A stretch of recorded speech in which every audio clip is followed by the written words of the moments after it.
Hello, firstly, I'd like to say condolences to the family of Kevin Campbell. It's very sad news to hear. He's died at the age of 54 today. If you're a football fan, it doesn't matter where you are in the world, who you support, you have to be actually very sad about that. So, yeah, condolences. But the show, as they say, must go on. We're into the Euros. We're talking Spurs, as we always do. So let us talk Spurs.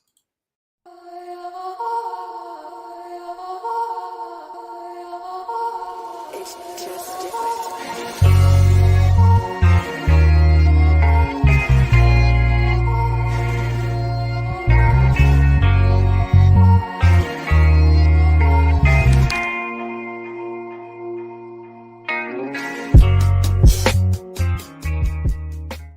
Hello, I'm Sam, Spurs for Life. This is Paxton Road TV, PRTv Spurs. As of the 1st of August, we will only be doing PRTv Spurs. Episode number 131. Are Spurs about to spend Euro millions? I don't know. Just play on titles. We're really obviously into the Euros. I don't know what's going on in that at the moment, but I guess my sidekick. He's not even a sidekick. He's the main kick. He's here. He's in the house. Sid Spurs, how are we doing? Good afternoon. How are you?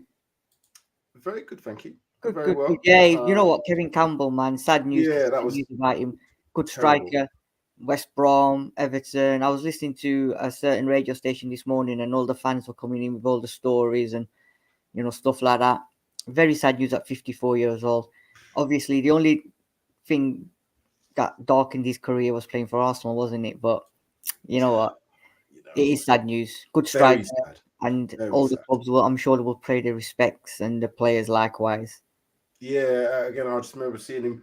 He was getting very, very knowledgeable, very well known in the media circles. Obviously, he's very forthright in his approach and what he says. Very belligerent in how he comes across and what he says in terms of interviews. But a good guy, do you know what I mean? And 54. Yeah, it's. I don't know. I heard he had some illness over the last few months and battled against it, but we don't know all the circumstances. So I'm not really going to look to speculate. But yeah, rest in peace, Kevin Campbell, and condolences to, as I said, to the family members. Right, Sid. Yes. How's the week in Spurs land been for you? Been crazy? Has it been normal? Are we still getting the transfer gossip? So I'm going to have a look at the Spurs media watching it. That's my new thing now. I'm looking at that and just going, oh, rumors, gossip. Nothing true. Standard, isn't it? It's standard rumors, as always. Always people gossiping, as always.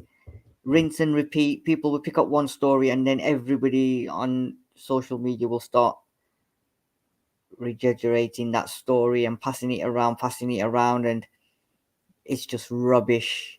It's like we always say, until you're holding that shirt up in the N17 is when we believe he's a Spurs player. But yeah, there's loads of rumors. The last one there's a lot of incoming rumors, but the latest outgoing one is sort of, I'm like, please, no way. You know what I mean? The Romero one to Real Madrid.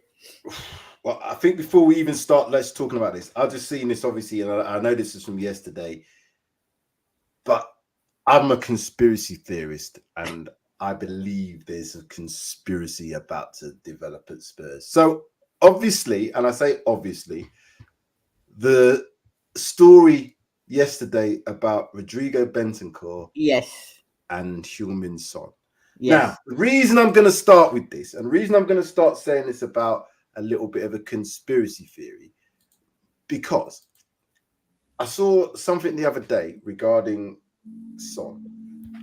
It was Sean. Sean on Spurs Talk show said a journalist had asked Son about whether or not the rumors are true about him leaving Spurs, and Son seemed to think very, very sad about it and dismissed them. But that was the first time that rumor had kind of come up. Now, obviously, this story happens, and Tottenham Hotspur midfielder colonized his teammate Son Heung-min on Friday after a video of him saying all South Korean people look the same had circulated online.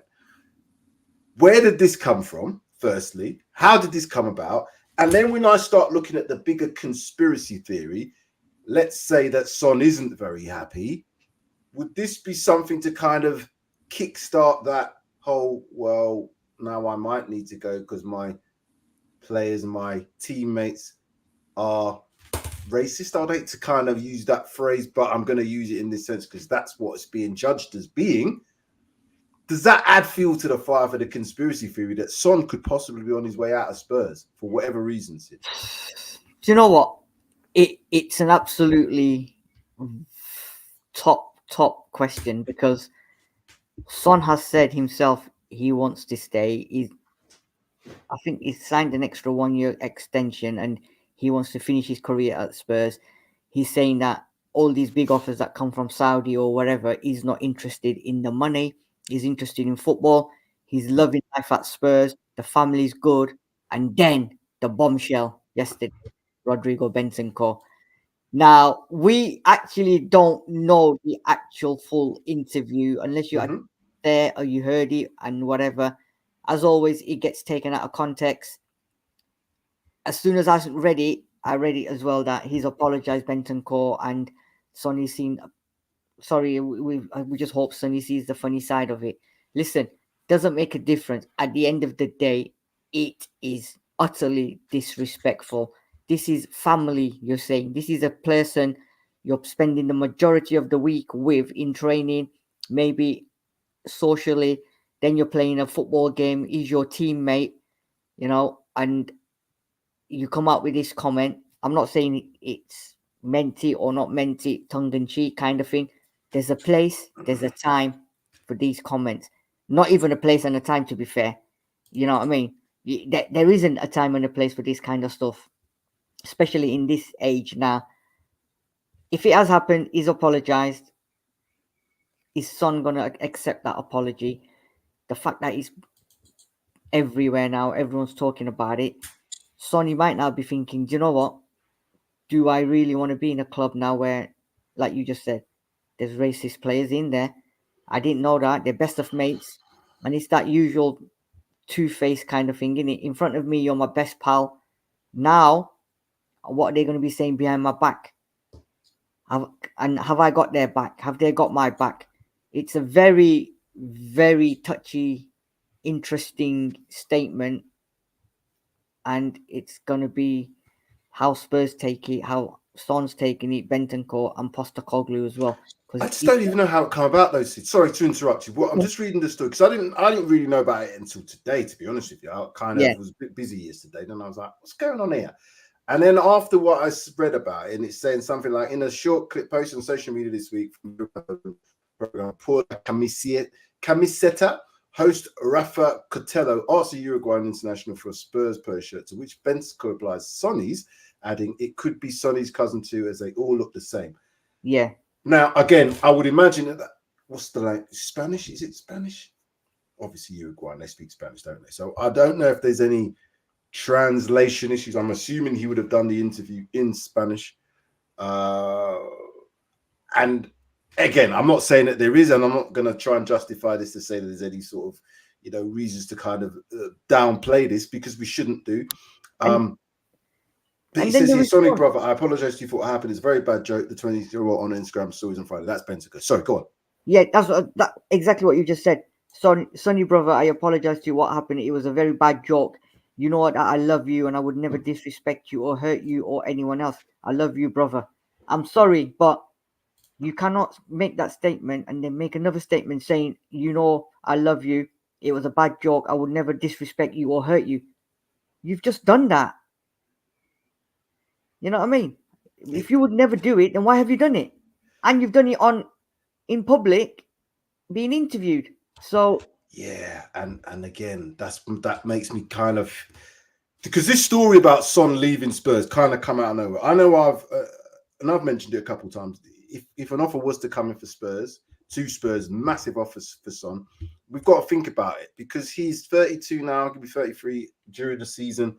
His best days are behind him. He's not, I wouldn't say he's quite faded off yet, but he's certainly not got as much acceleration. He doesn't seem to want to beat as many players on that left-hand side. We're playing him more in a central role. He's not the best player with his back to goal, although he has been scoring all the rest of it. And Sonny is pretty much Spurs through and through after Harry Kane. Obviously, we know their partnership, their friendship. I just don't like the connections that I'm beginning to now make. You know, this story comes out last week. We've never actually heard anything from Bentancur in this sort of sense, having these sort of interviews, and even mentioned why is it all kind of, again, I'm a conspiracy theorist by nature now because of what happens in the world. What do you think this is like has this story been leaked deliberately, or is this part of the course for what we do in this day and age now? We just see these stories, they get sensationalized, they get put out onto media, and then we just have to take them as being read. And then what do we do now? Do we cancel Bentancur? What's going on? There's a lot of fake news going around as well, right? All these deep fake videos and stuff like that. But I don't know. I'm just as amazed as you are that it just come out of nowhere yesterday and boom. I mean, I have heard rumors that there's going to be a big player leaving Spurs this summer. Now, who that is, we don't know. Now, I'm thinking, could it be Son? Could it be? I mean, can we afford to lose Harry Kane one season and then the next season Son? Like you said, he's 32 years old. The bid's got to come in right. But, again, does Son want to leave Spurs? That's the question. Doesn't matter how much you get offered by Saudis. Does he want to leave? We don't know. I don't know. Bentancur, like you said, we've never heard anything of it. And, I mean, obviously, we saw that anger of him that time when he got taken off towards the end of the season where he just went apeshit and took out the seats. But then this interview, where's it come from? Why has it come from? Why has it been leaked at this time? And funny enough as well, it's just on the day of the transfer window sort of opening as well. I don't know. Honestly, I don't know. But it could be the beginning of something. We don't know. I hope it's not the beginning of something. I just put something in there. Just sorry, I'm just doing this.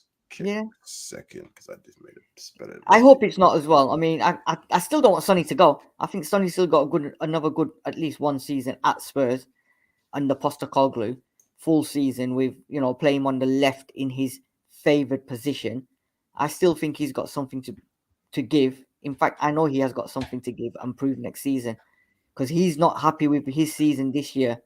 So he will want to do everything and go beyond to give Spurs fans maybe a final swan song in this final season for him. Who knows?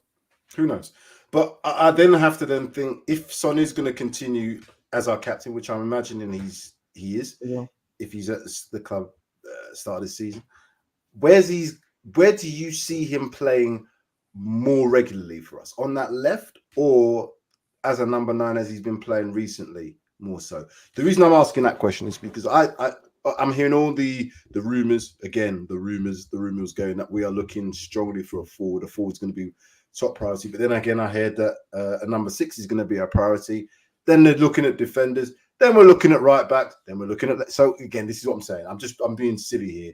What is our priority? And if we haven't got a priority position in terms of what we're definitely going to get, because the Eze rumors keeps coming up again. Conor Gallagher's been told, has said that he's no longer in the market. He's going to see out his contract unless Chelsea offer him an improved contract. He'll stay at Chelsea or not. If he doesn't take up whatever, if they don't offer him anything, should I say, then he'll leave on a free and he'll have a lot more choice. So I'm actually glad of that one. But is Son going to be left-sided central, or is he just going to play where he actually fits in best at the time? We saw last season we were lacking left side big time every game. Sonny was played to play that number 9 because Richarlison was injured, wasn't in form. And then Richarlison came back fit and he had that run of spell when he scored the goals. Son was on the left.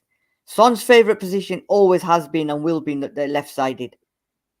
I don't think Postecoglou will play him up top because, like you said, a striker is in the makings of coming to Spurs. Whether as the main number 9 or a backup to Richarlison, I think he's going to be a main number 9. Can't have a backup to Richarlison. That's taking us backwards.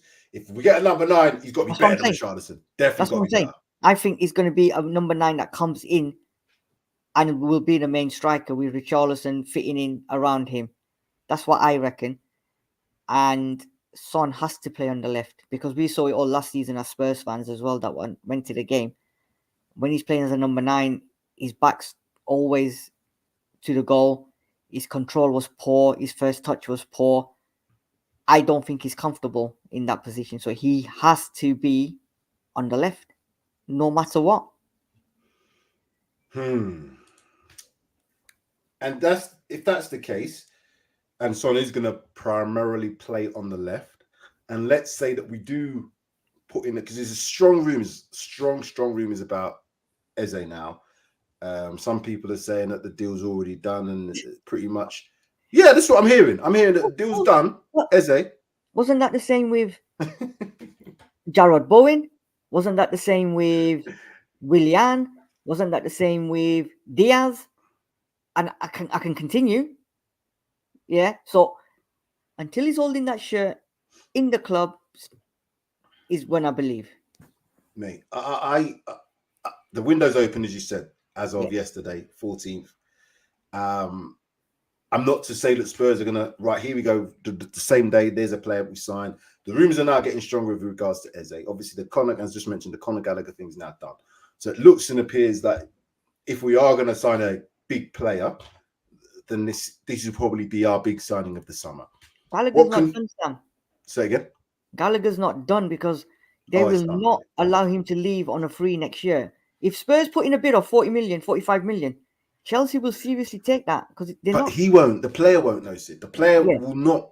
He doesn't have to because he's got a year left. He's holding all the cards. Even if Chelsea decide they're going to put him in the reserves or the kids, whatever you do to try and alienate a player, that's not going to help them, is it? He's probably one of their best players, or certainly was one of their best midfielders last season. He's got a year left.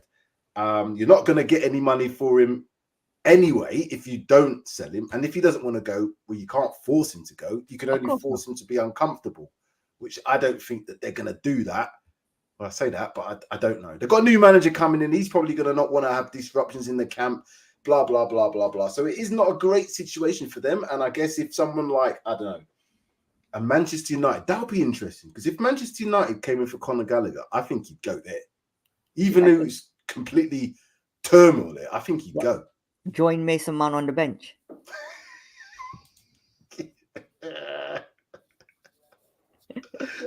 I think Mount's going. I think Mount's leaving. Anyway, we're getting off sidetrack. We're sidetracking onto other teams. I don't care. I don't care what they do. Let's have a couple of comments here. Son is a club's cash cow. He ain't going anywhere. Well, that's true. You know, from a Korean market perspective. Asian market. Asian market in general, him leaving would be quite a lot of people would not come to watch Spurs. So do you think that that's probably a bigger thing that Spurs are looking at in terms of what Son brings to the club from a financial perspective, as opposed to what he's probably going to bring to the club from a footballing perspective? Don't get me wrong. He's brought us fantastic times, numbers, stats, all the rest of it. But as I keep saying, he's going to be 33 during this playing season. Not getting any better. Could we cash in? Or do you think we're going to make more cash by keeping him? You cash in, you get 40 million next, for example. Yeah. Done. You keep him, you're probably going to get 40 million and more because, like you said, the Asian market is massive. Not only in terms of sales, the reputation of the club, and then all the fans coming to the games as well at Spurs to watch. Daniel Levy is not stupid. He's not going to sell to make 40 million when he knows if I keep him, I've got loads of more coming in, cha-ching, cha-ching, cha-ching kind of thing. So it wouldn't make sense for me. It would not make sense because then who have you got? You've lost your market. You've lost that Asian market then, haven't you? Yeah, because I say a lot of the Koreans, most of the support that we get from South Korea is because of Son. You know, it's not because of Tottenham Hotspur. You know, you go to the stadium, I go to the stadium, I see this on a regular basis. People come there and they literally come to watch him. And when he's not playing, it's not good. It's not a good thing because they've come all that way or whatever. They've been in whatever it is. Whoever's travelled to come where from a South Korean perspective, they're not coming to watch Tottenham Hotspur versus Burnley. They're coming to watch Son Heung-min versus Burnley. That's what they're doing. Good beats. Welcome, mate. Euro Millions. Yeah, Levy will only buy from Lidl. Good afternoon. Hope you and your family are doing well. We're all doing good here at the moment. Hopefully you are too. David Clark, hi from Leicester. Just heard the sad news that Kevin Campbell has passed away at 54. Rest in peace. Absolutely. And when you say his age, 54, to a 19-year-old, that's old. But to the likes of me, he's not old. It's actually very young. And it's concerning. Like I said, it's a sad day. We don't know. I don't know all the circumstances, and I do know that he was suffering some form of illness. What that would be, time will tell, possibly. But yeah, sad news, sad day. R.I.P. Super Kev. Thank you there, Banter FC. Saki was that the Millwall goal? Millwall keeper, yeah. Rest in peace as well to him, and condolences to the family as well. Yeah. Apologies for not mentioning that. I did see that one as well. I got sidetracked with that. So yeah, 26. Whew, what can you say? That's absolutely devastating news. I think it was kidney failure. Okay, fair enough. Thank you for that, David Clark, keeping us in the know. Again, these are rumors. We don't know for sure, and I'm guessing in time this will actually be detailed for us to actually discuss. Absolutely. But yeah. So, Sam. Yes, sir. I want your thing on this Cuti Romero situation because didn't really want to touch on it, but we're gonna have to. I'm going to bring it up because obviously we'll talk about the incomings as well. But this one for me, because remember last season under Conte, he admitted himself that he was going to ask for a transfer in the summer because whether he just did not get on with Conte or he didn't like the way Conte was playing, he was going to ask for a transfer, and then they sacked him, and he sort of stepped back and waited to see what happened. Postecoglou came in, one red card all season against Chelsea. After that, he went unbelievable without getting a yellow card as well. Played some top football, top scoring centre back in the Prem, assistant captain now. Postecoglou said that I need 10 more of Romero playing for me because his attitude, the way he plays.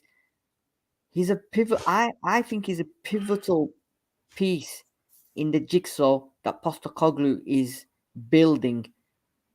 And for Madrid now to come in, Madrid wanted him last summer. For Madrid to now come in and say we're interested, but Daniel Levy is the hell of a chairman to deal with. Mm-hmm. Is that not sort of alarm bells to say if they came in with 80 million, 90 million pound bid, Spurs would look at that? Massive alarm bells. If I'm honest with you, when I heard the story again, I take these kind of things as a little bit of, it's gossip and clicks and all the rest of it. But when you start hearing Real Madrid's name mentioned and you look back in the past about what's happened previously with Bentancur, things been said, and he's made it quite clear that, if someone like that did come in for him, he's not going to say no, I don't think. He's not going to say no. Now, players will have different things that agents will do. It's when the agents start piping up. If the agent starts piping up and starts saying things, because obviously it was Copa America happening, blah, blah, blah, you're thinking that this is a prime opportunity for players to start speaking with other players that they've kind of, hence the reason why these things come out about from Bentancur. He's being interviewed because of Copa America and Uruguay and all the rest of it. So people say things. To get to your point, I think I worry about the mentality issue of our players if we lose someone like Bentancur, of Romero. 100%. Because we are not at this present time signing high caliber mental, and I say mental, I don't mean as in a crazy situation. I mean as in the mental approach for players. Anybody that tells me, and I'm going to use it again because I'm going with this, Timo Werner thing is not the player who's going to give you that mentality. So if you got a Timo Werner in, but you lost a bloody Cuti Romero, there's a big problem here for me because the mentality side of things is what we have to improve on. And not only that, a certain player, a certain one of the best players in the world has stated Romero is the best centre-back in the world. And when Lionel Messi makes a statement, people listen to that statement. Because Messi is not a player that you just think, you know what, he's talking shit. This guy is one of the best players a lot of people have ever seen in their life. Not us, obviously, but of the generation now. If he's saying that Romero is one of the best centre backs in the world, then people got to listen. You know what I mean? And that's why I'm worried. Obviously, Daniel Levy is the negotiator, so it's going to be hard. But what's to say 100 million? I mean, I agree with David. Minimum 120, because if Maguire was 80 million, Listen, Romero's got to be 100 plus. I'm sorry. listen, you're right. Daniel Levy, because of and if this situation that David's mentioned here, I'll just read out this comment. Romero's 3 years left on his contract. There's no doubt that Real Madrid will turn his head. So if he becomes frustrated, we will have to let him go, but should ask for 120 million. Well, you don't have to let him go. You can work with it. We've seen that situation with Harry Kane. Depending on how professional you are as a person, as an individual, just because you're not allowed to go somewhere that you want to go doesn't mean you have to down tools and be a kid. So I don't expect that to be the case with Romero. However, I'm not silly. If you're not allowed to go somewhere where you do want to go and you don't want to be here, it's very hard to motivate yourself every single week to the best of your ability. Not to say that you can't play very well, but the best of your ability, you've got to be happy in all circumstances, happy to be here, happy to be part of this squad, your teammates, all the rest of it. There's little things now that's kind of developing with these stories that's happened, which shows me, has all of that been fixed? Because I think there was a bit of a divide between players. So if we got an offering for Romero, it'd have to be the right offer, but he might not be forced out the club, shall we say. Flip side to that one, Sam. Flip side to that one. Ideal opportunity was last summer after Conte. If he wanted to go, that summer was the time for Romero to say, do you know what, guys, fuck this. I'm gone. Yeah. Conte is done my head in. We don't get on. Whatever. I'm gone. I don't care which manager's coming in. Harry Kane's going. I'm going. But he decided to sit back and said, nope, hold on. Let me just see what's going to happen at Spurs. And he stayed. And he had a phenomenal season. So I believe 120 million probably is a good price. But I don't think Romero's probably now thinking, you know what? Let me see what's happening now with Postecoglou. Yes, you've got the riches and you've got everything at Madrid. But does he get into that team straight away? There's too many players there. I think he gets in. I I personally think he gets in. I just think with the, it's that the mentality of the player. He's calmed himself down, and he's had to calm himself down from a aggression perspective. We saw the red cards that he was getting, and that's changed. But he's actually a good player. And with better players around him, because let's not get it twisted, they are Champions League winners 15 times. 15 times. If they said to you, Sid, all right, Sid, Paxton Road or Real Madrid TV, I think you're going to be saying bye. What do you mean? When they would have said, all right, Sid, I'm already on my way. You know what I mean? All right, Sid, I'm gone. Yeah. I'm coming. Wait, I'm coming. I'm on my way. I'll be there. Wait, I'm coming. Yeah, I hear you. But we all have to be realistic. Real Madrid have got so much pull that in the situation that we're in, 3 years on his contract, if the player wants to go, I think you have to sell him. Now, I'm not saying we should sell him because I don't want him to go, but you can't keep a player like that here who South American, this origin, blah, blah, blah. Spanish-speaking team, it just makes perfect sense for him to go there and win probably next season's Champions League. Mbappe, Vinicius. There you go. Reel off them names, fam. It's just, you can reel off Mbappe, Vinicius Jr. They've got in that Eldrick in. They've already got Bellingham. You can compare and contrast that to Brian Hill, Emerson Royale, Timo Werner. Brennan Johnson. Oh, I'm staying at Spurs, fam. Yes. I'm staying here. Come on. Oi, stop it. No, I think he stays. I think one more season, I think he stays. If anything, I think one more season he'll give it, and then maybe end the next season he might get his move. But I don't think he goes this season. Okay, I hope you're right. David Clark saying we are about to spend a fortune on a Japanese. We are about to spend a fortune on a Japanese right winger who's also playing in Spain. So we should use Johnson as a second choice on the left. So paying Werner 165 could have been used for him. David, you don't have to talk to me anymore about this Timo Werner thing. The fact that if we go on, I'll let you speak. The fact is, Sam, why would you spend a fortune on a winger to come and replace a person we've spent £45 million on? Doesn't make sense to me. Absolutely does not make sense. You know what I mean? Yeah. It's Brendan Johnson's more of a future at Spurs than Timo Werner has. So again, whether Brendan Johnson's going to be a left-sided player, we've all seen. Me and you definitely watched him last season and thought he's better on the right. I think the majority of Spurs fans will say that Brendan Johnson's better on the right. So that means that left side is the problem area, if you want to call it a problem area for us, because we haven't really got anybody there apart from Son, who's not going to be getting better.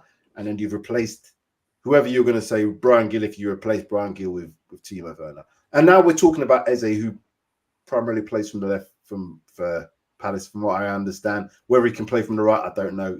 I don't know enough. But he's certainly a player I would keep. I'd want to have at Spurs, but then that wouldn't make any sense as to then keeping or wanting to go and get Timo Werner to be part of a squad. Doesn't make sense to me. And then talk about buying another player on the right wing from Spain to play on the right, which means you can put Johnson on the left, makes even less sense to me because of the fact that we've already got Timo Werner. That was the first thing we did. Unless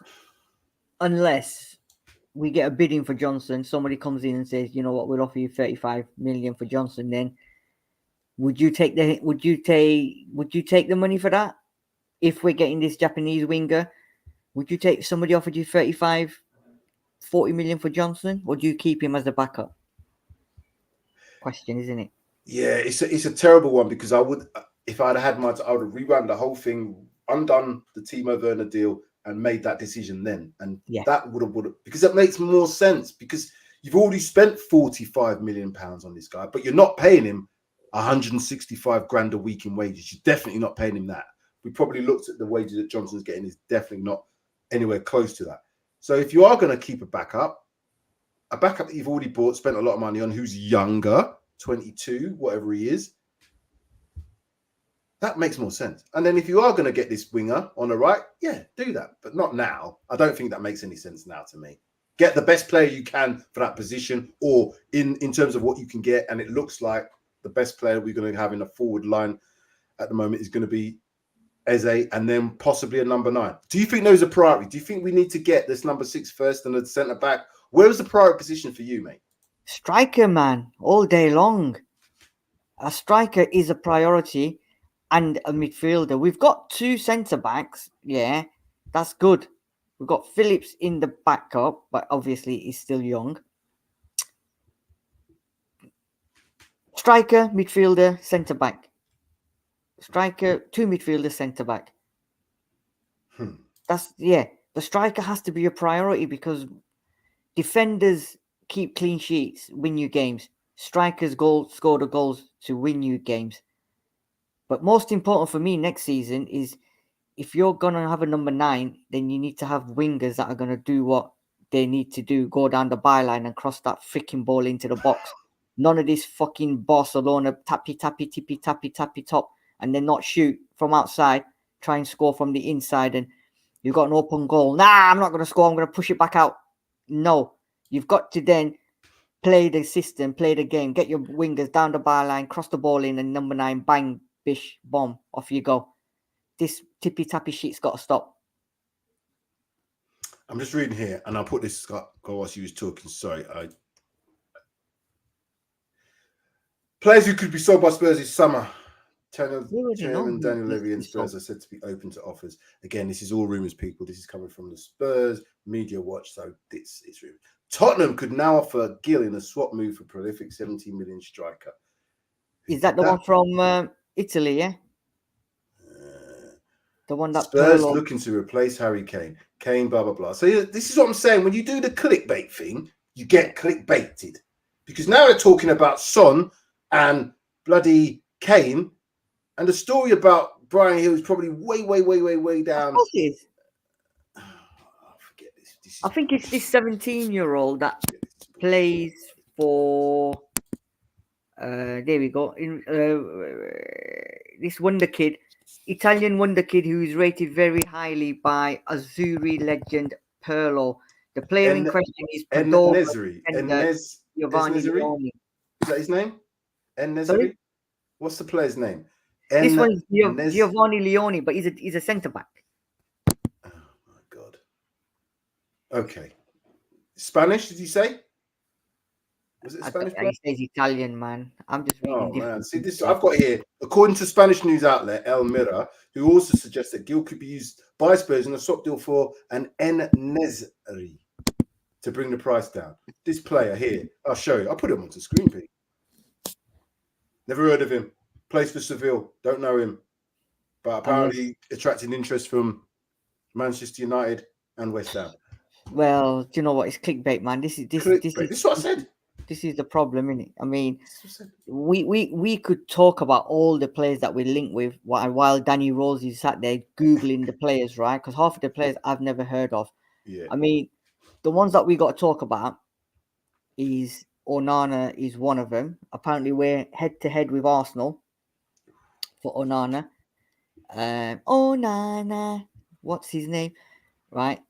Ivan Toney is not going away again. That Goodmanson's not going away as well. And then there's this one, this winger. Real Sociedad rejected a 50 million offer for Takifusa Kubo. Okay. So, you know what I mean? Yeah. It's going to be linked to everyone and anyone. But I think Onana, Goodmanson, and Tony's the ones, and Eze are the ones that really we need to be discussing because they're the four that's going to be gaining a lot of momentum. How much for Tony? Because obviously he's a year left. Is it a year left on his contract? 40. I've heard 40.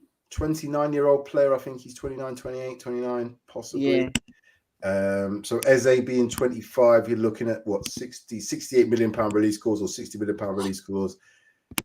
Didn't Postecoglou say we're not likely to be in the market for players of that sort of value, or too many values of that sort of? We're certainly not 100 million pound players, but forget that. I don't think any team in the Premier League is going to spend 100 million pounds on a player this season because of. I think there will be. Somebody will. You think? Yeah, somebody will. I think because of the financial pressures and what they've seen other teams go through, I'm not sure it's going to happen. But I might be wrong, and I'm happy to be proven wrong because I wish it was us, but I don't think it is going to be us. But what I'm looking at is the numbers. He's saying 40 mil for Tony. You're talking 60 mil for Eze. This defender, I don't know how much he costs, but I'm assuming he's not going to be cheap. Haven't looked at our number 6 yet. We haven't looked at our. Onana's the number 6, isn't he? They're looking at. Well, sorry, Onana, but he's not going to come cheap from Everton. Surely Everton are not going to let him just walk out of the club for low value. So I'm assuming somewhere in the region of 40 to 60 million for him, unless someone tells me different. Apparently they want. See, 40 to 60 million, I didn't even know. 50 million straight in the middle. That's 100+ million there just on 3 players. Not seeing Spurs do that. Not seeing it. And you remember that advert back in the days? That's what Postecoglou said. I said, you buy one, you get one free. So he said, I'd rather spend 100 million on 2 than 100 million on 1 player. And Postecoglou said that. But you're not going to get the caliber of players that we need or the cheaper option, i.e. Brennan Johnson, for example, 45 million. Was he the right player? Could we have got someone better? Yes. But if he wants to challenge for the title, like he keeps saying, next season, then he's going to have to spend the money to go and get these players because you can't go and get a 30 million pound player when there's a 60 million pound player waiting. For example, Eze, if he's 60 million, potentially he could help us challenge. I'm not saying it will, but he could help us challenge for the title. If you then say no and then spend 30 million pound on somebody no one's ever heard of, Danny Rose is Googling him, what's the point? We still got Solomon, by the way, audio artist. Thank you. Thank you for reminding us of that. We still have Solomon, by the way. Listen, why is he still there when the club we got him from on loan, they're taking Spurs to court to try and get a fee for him? Send him back. Say, there you go. You can have him back. We don't want him. Here you go. See you later. Bye. Madness. It's not about how many times that we're linked with players. You only believe the top 3 sports journalists. I don't even believe them, Sam. I don't believe, Fabrizio Romano was supposed to be one of the top journalists, but he just rinses and repeats. I think he just he's doing his job. I'm slating people here, and I shouldn't really be. He's doing his job. He's getting his work done by allowing us to click onto his stories and telling us this and that. You said it many seasons ago, and I think more so even last season, until they hold that shirt, everything else is just rumours for me. I don't care. It's just rumours, because we should be doing our business on the down low such that it just be right, that player's now arrived. But what I'm hoping is they get it right. They have to get it right. Who are you first going to go out and buy? You said to me it's a striker. I'm saying now, and I had this discussion with Darius 3K, I'm saying it's a striker, but then I think to myself, could we get away with that if Richarlison stays and we have Son? We could get away with it, because I think we can't get away with that left-hand side. In terms of, if Udogie gets injured, we have to put Van der Ven there at this moment in time. He's the best player. But then we've got a massive gap in our defence, which we'd have to put Dragusin, and then we're going to need another player anyway. So we're going to need to plug some gaps. But you can do that all around our team. So I don't know from your perspective, if we were to get someone like an Ivan Toney, that kind of goes away from Spurs' buying policy about buying younger players. That, again, are we just now going out there doing haphazard type signings? What's your thoughts on that? He's 28 though, isn't he, Tony? He's 28, so that's probably same age as Timo Werner. Well, there's not. Stop mentioning him. Can't help it. Sorry. Tony's 28, and if you had a choice between Werner and Tony, who's going to win you games? There's only one winner, isn't there? Really? You know what I mean? I'm sure he'll put a bet. Sorry, I won't say that. I'm sure he'll put a bet.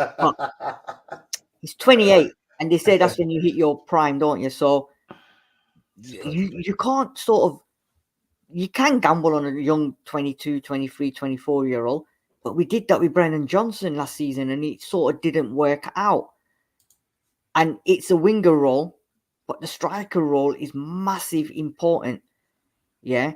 Man United spent a lot of money on Højlund, and he's still a fresh young lad, but it sort of didn't pay off for them because they needed a striker in form. Had they bought Toney for that amount of money, I think they probably would have gone places, because he's a striker. Yeah. Is that... Yeah. Toney... I've said from day one, I wouldn't spend the money on Toney, but we're not being linked with anybody else. Toney keeps coming into it. Arsenal want him, Man United want him. I think there's a better strikers out there than Toney. I didn't want Toney, and I still don't want Toney, to be fair, because he didn't even play half the 6 months last season, and he sort of belittled Spurs as well. And this comment here, this is what I'm saying. What David's saying is completely true. I questioned his character when he started to, obviously, I see an interview after he got banned for gambling. Now, players do things and all the rest of it. He didn't seem to have any real remorse. He's kind of said, well, you know what I mean, I got caught doing this. And he was trying to offload the blame. It was in the Diary of a CEO interview. Sean Bartlett, I think, is the interview podcaster. But it didn't come across as a remorseful person. It was almost like, God, I got caught doing that, but it wasn't really my fault. And the attitude seemed to kind of come through in that sense. Yeah. I like players to have an attitude in a certain way, an arrogance in a sense, because I don't think you can be a top player unless you have some form of overconfidence in your abilities. Arrogance is probably a bit borderline on it, but there's traits of that can be positive as well. But what I didn't like is it's an interview about what's his name? The manager of Brentford. And Thomas Frank. Someone said something, you should be thankful to Thomas Frank, or they're talking about they're keeping you or not keeping you. And the way he came across again was like, almost like all dismissive of his manager who'd supported him over that period of time when he was banned. And again, it didn't look to me that he was a person that really was a team player as such. Now, that's unfair of me to kind of maybe say that, but I'm only going by what I see. And we've made a lot of mistakes in terms of characters in the past. If you're going to buy a player like Toney, you have to know what you're getting into. Yeah. If he's already been banned by doing gambling stuff, what's his character like? Really deep down. Tonali, they got caught out of Newcastle with a similar type of thing. You'd know where to be seen now. Is there anything else that might happen with Toney if he comes to Spurs? You know, the bright lights of being at Spurs. Yeah, I mean, David's saying here, what about the Tony interview where he was slagging off Brentford, not realising that everybody heard it on social media? And then I think Goodbeats is saying here as well, his link-up play is superb. It is superb because he can hold the ball and he doesn't miss penalties. He holds the ball up well, and plus he can score goals as well. So this is a lot of questions that Ange obviously has to deal with and has to decide. This list that he's already made and he's already given it to PRTv and Lang and whoever, it'd be interesting to see who is on this list, because at the end of the day, if that's what the manager wants, then we're just fans. He's the manager, so he's got to pick that team, he's got to pick the players. So it's going to be an interesting one. And the most important thing is he's already said, I want my business done early. Transfer windows is open now. Let's see, put the money hand in your pockets and let's go and do the deals that you want them done now, as in quick. Yeah. What I would say, if you are linked with players like Toney, players like Eze, obviously quality players for their teams, but with that comes a little bit of, and I just mentioned it earlier, a bit of should have confidence and maybe bordered on arrogance. Do you think that Ange Postecoglou is the right manager to handle these type of players that we could potentially? Because as I said, and again, I'm going to use him. I compare that to Timo Werner. You could tell Timo Werner, run backwards down the wing and cross whenever you can with a Romano. What's a Rabona? Do that. He would do that, and he would try and do it because he's a sort of player that wouldn't even, to me, doesn't look like he questions anything. It's like, okay, I'll do that, boss. Run down the line, cross it in. I want players who've got a bit more of an attitude, not necessarily a bad attitude against not playing, but no player should be happy when they're not picked for a team. That should be the case. But I want them to be a team player. Eze's been playing at Crystal Palace. He gets a game every single week. Is he going to get a game every single week at Spurs? I would hope so, because of who we've got, but that's not necessarily going to be the case. Ivan Toney, guaranteed almost starter at Brentford. You would say that he's going to be in competition with Richarlison. Are both those players going to be happy with that situation? Does it matter? Should we not be worried about that? We just get the best players in that we can afford to get in. As you see the dynamics, if we got players like Toney and Eze in, what's going on? Listen, at the end of the day, yeah, you've got to have a squad of players. And them squad of players, they need to know if I'm not playing well or if I'm not doing my job, then I'll be dropped. And whoever gets in before me is doing the stuff, then I'm going to have to fight him tooth and nail to get my position back. Nobody's got the guarantee to walk into a club and expect to start every single game without fail. City, Man United, Liverpool, Arsenal, even Everton, West Ham, whoever. If you're going in there thinking you're the one and you're not producing, then if someone's in the waiting to come on and he does the job, then you're going to have to buy your time and you're going to have to get back into fitness. Prove to the manager that you are worthy of that first 11 spot, but not guaranteed it. Because if you are worthy, but that person in front of you is doing the job, then you're going to have to buy your time. And I think everybody, when they're signing that contract, should realize that I'm going in there, but I have to fight tooth and nail to get into that and show the manager, trust me, I'll go and do the job. And if I'm not doing the job, then bench me. We've seen this too many times at Spurs, where how many times last season, the season before, did we say, Son's been shit, why is he still starting? This player's shit, why is he still starting? Werner was starting games, Johnson was starting games, bloody Bissouma was starting games. Emerson Royal. Emerson Royal was starting games. And we were saying, whoa, what's going on? Needs must sometimes. But then you look at the bench and you didn't have anyone there that can compete with them. You had youngsters on there. You had Brian Gill, Solomons, and people like that. But then if you've got players now that are good enough or better, then you're going to have to think to yourself, hold on a second. If I have a shit game here, I'm in trouble. Mm-hmm. And that's how it should be. And I'm sure be. Postecoglou is that kind of a manager that will say, if you're shit and you're playing shit, I'm sorry, but you're not starting. But you know what it is, though, Sid? For me, it's easier to have players being unhappy in a winning team that's winning stuff. If you look at Manchester City, they've probably got a lot of players who are unhappy that they're not playing week in, week out. Yeah. But you know what? They've got trophies to kind of say, well, you're part of that winning squad. Jack Grealish, Doku, players like that. What's his name? The forward who's being... Alvarez. There's players who are being linked away because they're not getting regular game time and they're good enough to play for other teams at the highest level, but yet they're winning every single season. Compare that and contrast that to us, where you're asking players.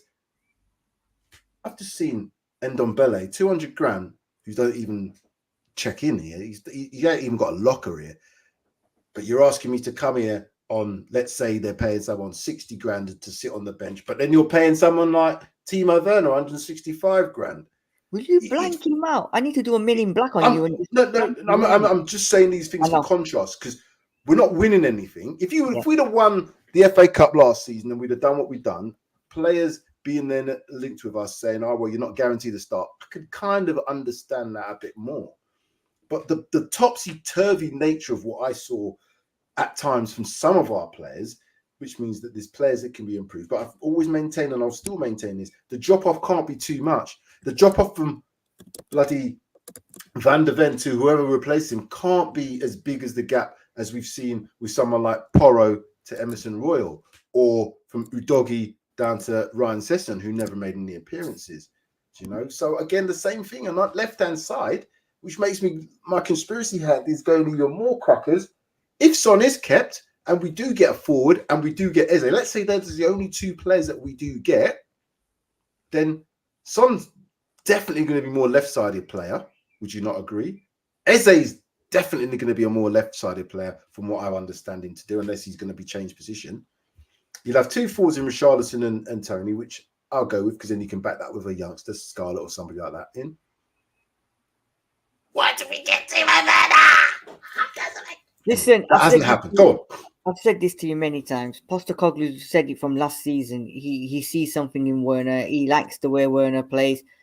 And I said to you as well towards the end of the season that he's gonna get him for an extra year because he sees something in him. And at the end of the day, you got to trust the manager. And if he sees something in him, then we got to go with it. If it backfires, and I said this to you on the last stream, if it backfires, there's only one person who's going to be held accountable, and that's Postecoglou. And he will have to answer questions based on why did you pay him 165 grand? Why did you go and get him? Why He's going to have to answer that, and he's going to have to deal with it. Yeah, because money's not no object at Spurs. We are obviously working within a budget. Every team has to do that at some point. Some teams obviously flaunt how they do their accounting, but we have to work realistically within a budget. So again, I'm just trying to work out my conspiracy head on now. The things coming out about Bentancur, the journalists asking Son out of the blue about him potentially not being at the club, our links with certain players. If we do get them certain players in, how's that balance going to be? Johnson and Kulishevsky on the right, I can understand how that could work out. The left-hand side, obviously, Eze competing for a place and then supplement that with a youngster and then maybe have, let's say it is Ivan Toney and Richarlison competing for up front. Yes, we've seen that you can have injuries and we do need to have a deeper squad because we're in 4 competitions. That's the point about, are we making the right decisions and we getting the right players to supplement what we've already got? I think we have to get that number 6 as a priority position for me and striker. Those are the 2 positions. I'm not saying I don't want Eze, But because of what we've done already, I wouldn't necessarily say to spend that 68 million on him, where we could get a look at the value of Alexander Isak when he went to Newcastle. That's the sort of business that we should be looking to do. You know what? Business. I agree. You're sort of crackling as well on your breaking screen. up. Oh, yeah, I can see why. Listen, they've got a list of players. He said potentially he wants 4 players. We're just gonna have to wait and see. We're gonna have to wait and see what happens and what players we get in. And I agree what David just said at the bottom. We're not challenging for the Premier League title with Kulu and Johnson on our right hand side.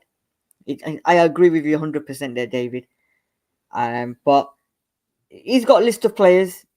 We're just gonna have to see what happens. Windows open now, so the fun and games begin. And there's always the Spurs agendas with players and this, that, the other. So it will be very, very interesting. And if you're gonna be one of these that's just gonna follow the clickbaits and rinse and repeats, then you carry on. But I'm not. I do you know what, I've looked at it this morning just because you said it about the transfers, but I'm not looking at any of them because half of them is all bullshit and it's all clickbait. And like you said, you just summed it up. You click about Gil, and then the first 5 paragraphs are about Son and Kane, and then a little paragraph about Gil. So just see what happens, man. Just see what happens.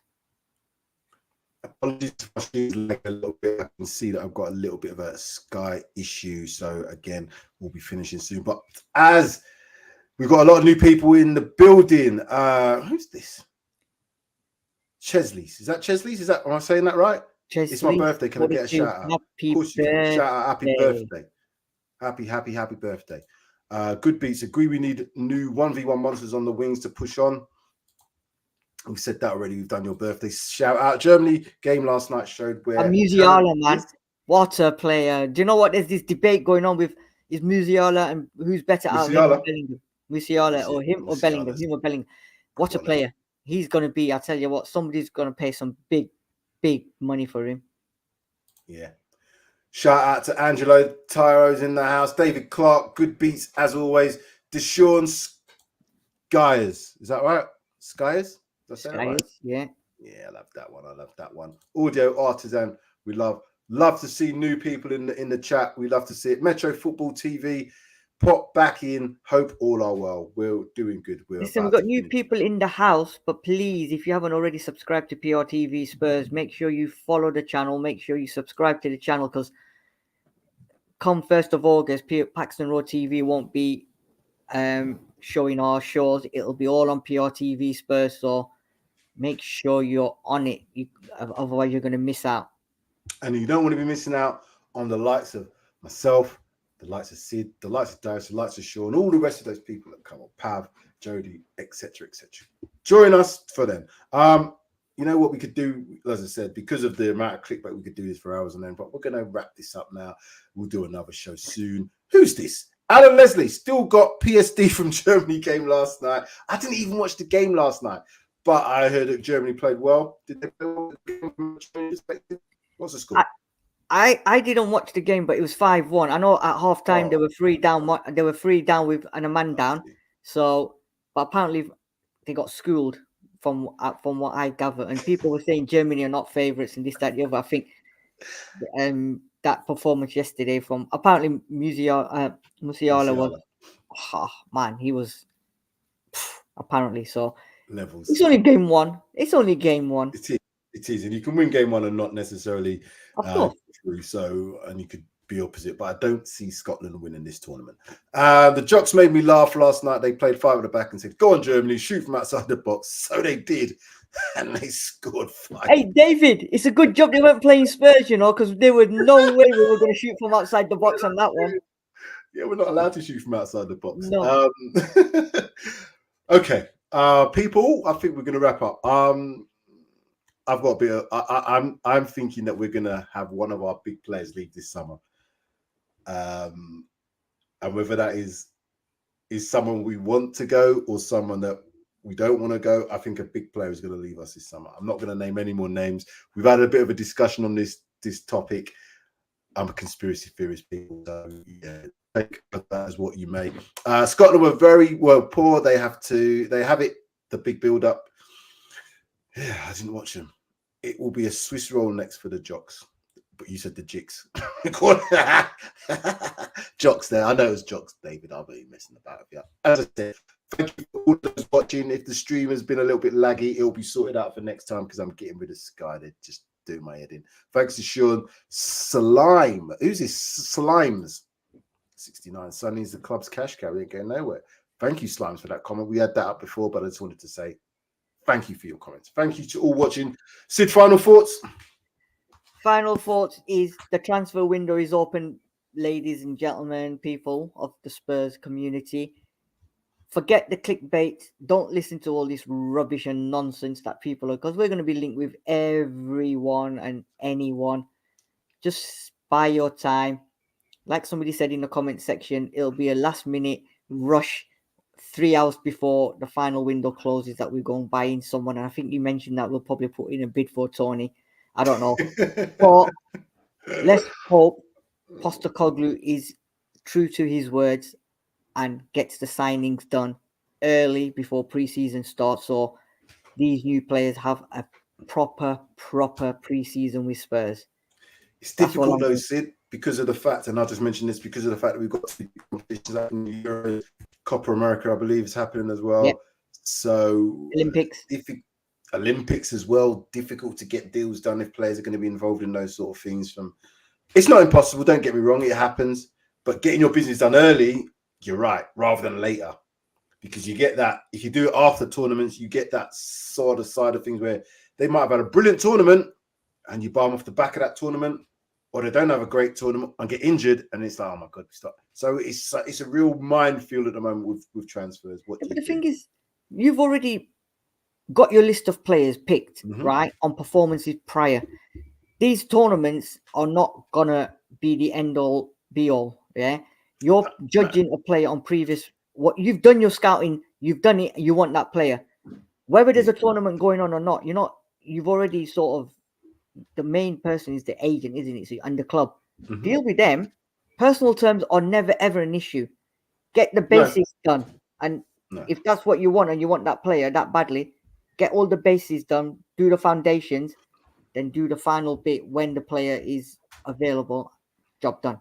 Yeah, I'm just looking at it from a practical perspective. You could sign a player up now, goes to one of these tournaments, gets injured, has a long-term injury. That would be something like Spurs to happen to us. Or the opposite, you wait and think, we're not sure about this player. We'll watch to see how he plays in the tournaments that are coming up. He plays really well, then everybody else is in for him, and you can't get your player. So it's so much of a pitfall that you could get yourself into if you don't do your business. You take a chance by buying a player. Anyway, that's the nature of the game. You take a risk buying any player. Chance on me. You've got to reduce them risk factors where possible. Well done, guys. Good show. Enjoy the rest of the weekend. Thank you, good beats. We will try to, although it's pissing down with rain. Last comment. Eze and Rashford be at Rashford? No, not having Rashford. Not having Rashford. I'm sorry. In a hype, not Rashford. Not Rashford.